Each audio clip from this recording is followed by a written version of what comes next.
Welcome to TBC news. గురుకుల కళాశాలలో తనిఖీలు నిర్వహించిన జిల్లా కలెక్టర్ విజయేంద్రబాబు జిల్లా కేంద్రంలోని గురుకుల కళాశాలలను తనిఖీ చేశారు. విద్యార్థులకు అందుతున్న విద్యా మౌలిక సదుపాయాల పరిరక్షణపై ప్రత్యేక దృష్టితో ఈ తనిఖీలు చేపట్టారు.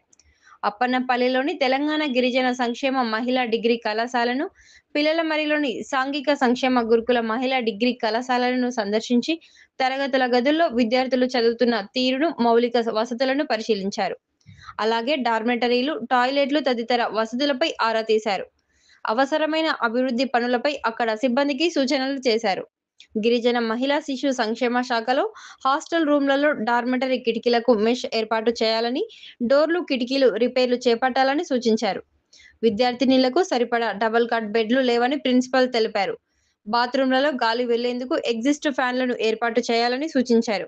కిచెన్ రూమ్ పరిశీలించారు. కూరగాయలు తాజాగా తీసుకొని వండించాలని సూచించారు. పిల్లలమరిలోని తెలంగాణ సాంఘిక సంక్షేమ శాఖ మహిళా డిగ్రీ కళాశాలను తనిఖీ చేశారు. విద్యార్థులకు అందుతున్న వసతులు, పరిసరాల పరిశుభ్రత తదితర అంశాలపై సమీక్ష జరిపారు.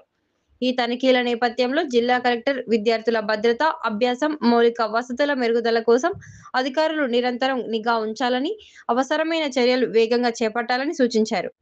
మెనూ ప్రకారం ఆహారం అందించాలని సూచించారు. కలెక్టర్ వెంట జిల్లా గిరిజన అభివృద్ధి అధికారి జనార్దన్, కళాశాలల ప్రిన్సిపల్లు ఉన్నారు.